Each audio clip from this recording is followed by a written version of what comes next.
Hello दोस्तों, welcome to Babu construction. दोस्तों, जब भी हमें घर बनाने का सोच टाइम पर क्या करते हैं तो हम ना माल में वाले कॉन्ट्रैक्टर, मेस्त्री, इंजीनियर के बात करने का, या ऑलरेडी जो घर बने रहते हैं रिश्तेदार आके तो फ्रेंड्स आके जाके बात कर लेते हैं। ऊपर से क्या कहते हैं, इंटरनेट में क्या कहते हैं इंफॉर्मेशन मिलता है, तो वो सारी इंफॉर्मेशन गैदर कर लेके हमें क्या समस्या का तो अब घर बनने का हम लोग को पूरा मालूम हो करके घर बनने का स्टार्ट करते। लेकिन दोस्तों, जब घर बनना स्टार्ट होने के बाद में क्या होता है तो ये मेस्त्री कहते हैं, कॉन्ट्रैक्टर कहते हैं, लेबर के साथ में लड़ाई झगड़ा हो जाना, या रॉन्ग मटेरियल सेलेक्ट कर लेके वो मटेरियल की वजह से कंस्ट्रक्शन लेट होना, ऊपर से आपका प्रॉपर बजट नहीं सका, पैसे ज़्यादा या कम होने, तो उसकी वजह से प्रॉब्लम आ जाना।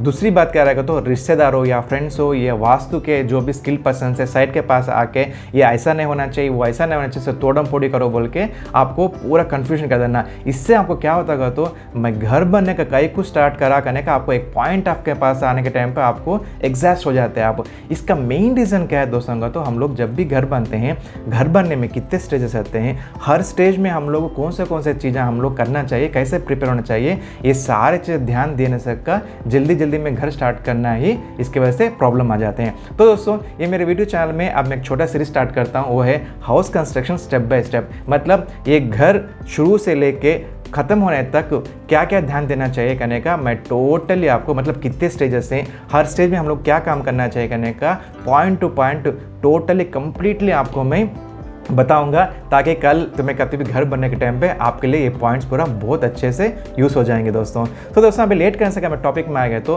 टोटली घर बनने में 4 स्टेज होते हैं। वो क्या रहेगा तो 1 कंस्ट्रक्शन स्टार्ट करने का पहले का स्टेज, 2 अब कंस्ट्रक्शन स्टार्ट करते हैं तो वो स्टेज, एंड 3 कंस्ट्रक्शन चलने का स्टेज, एंड लास्ट वाला 4th आके कंस्ट्रक्शन कंप्लीट होने के बाद की स्टेज। सो अब आते हैं फर्स्ट स्टेज में, यानी कंस्ट्रक्शन स्टार्ट करने के पहले के स्टेज में क्या करना चाहेगा तो ये स्टेज में दोस्तों कि आपका प्रोजेक्ट हमें जो भी घर बनते हैं वो घर को लेके कंप्लीट डिटेल्स नोट करने का, मतलब कितने बेडरूम चाहिए, कितने स्क्वायर फीट में आप घर बनते हैं, और बनते हैं तो घर आपके लिए बन रहे हैं क्या रेंटल के लिए बन रहे हैं, सो या टेम्पररी बन रहे हैं आप। सो ये सारी चीज़ें आपको चाहे लग्जरी चाहिए, सेमी लग्जरी चाहिए, या विद इन बजट में चाहिए, सो ये सारी चीज़ें आप नोट करना चाहिए। इसके साथ में दोस्तों आप 2D एंड 3D प्लान भी आप यही स्टेज में कर लीजिए, ताकि 3D में आपका घर कैसा बनता है, कैसे रहने का आपको दिखता है, एक अच्छा आइडिया आता है। सो 2D एंड 3D प्लान होने के बाद में दोस्तों आप एक बार वास्तु को दिखा के, वास्तु के वन के पास भी कुछ चेंजेस हो तो उसी टाइम पे कर लीजिए। सो ये सारी चीज़ें होने के बाद में फाइनली आपको करना क्या है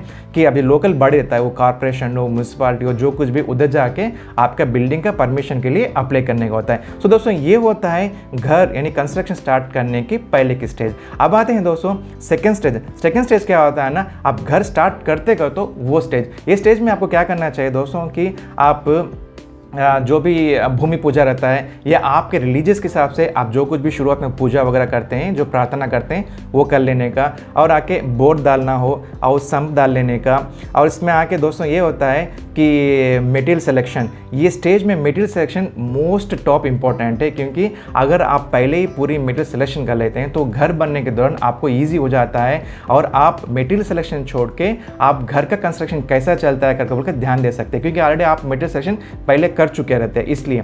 सो दोस्तों, ये टाइम में आपको मतलब ब्रिक्स, यानी आपको रेड ब्रिक्स चाहिए, या AAC ब्रिक्स चाहिए, या सीमेंट ब्लॉक चाहिए। अगर डोर विंडोज होते हैं वुडन, स्टील, ग्लास कौन सा चाहिए, UPVC कौन सा चाहिए। अगर फ्लोर डाल रहे हैं तो आप मार्बल, टाइल्स, ग्रेनाइट कौन सा डाल रहे हैं, सीलिंग कौन सा डाल रहे हैं, और आके एक्सटीरियर में आप कौन सा टाइल्स इस्तेमाल करने वाले हैं, किचन कौन सा है आपका, मॉडलर है या ट्रेडिशन है।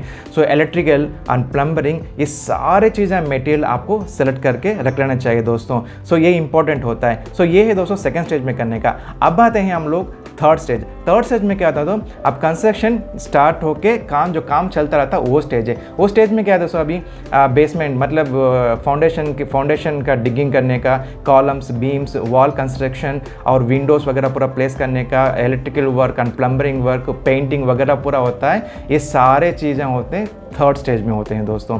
और आते हैं लास्ट स्टेज आता है after finishing of the construction. ये स्टेज में क्या होता है, कंप्लीट आके इंटीरियर डिज़ाइन का वर्क होता है। मतलब आपका कपबोर्ड्स होता है या टीवी स्टैंड होता है, किचन में आपका जो कपबोर्ड्स वर्क रहता है, या पूरा डेकोरेशन वगैरह का पूरे होते हैं, फर्नीचर वगैरह होता है, कर्टन का होता है, ये सारे चीज़ें होते हैं आप इंटीरियर में होते हैं। सो दोस्तों, ये थे हाउस कंस्ट्रक्शन में 4 स्टेजेस। सो जब भी आप घर बनाने के टाइम पे ये 4 स्टेजेस आप प्रॉपरली प्रिपेयर कर लेंगे तो एक अच्छा एक सुकून का घर आप बन ले सकते हैं। सो दोस्तों अब मेरे आने वाले वीडियोस में ये हर एक स्टेज में हर एक काम के बारे में मैं पॉइंट टू पॉइंट आपको क्लियर से बताऊंगा, ताकि ये आपके लिए बहुत यूज़फुल हो जाएगा। तो दोस्तों अगर आपको मेरा वीडियो अच्छा लगा है तो लाइक कीजिए, शेयर कीजिए, मेरे यूट्यूब चैनल सब्सक्राइब कीजिए। सो वैसे वीडियो देखने के धन्यवाद। Take care, have a nice day.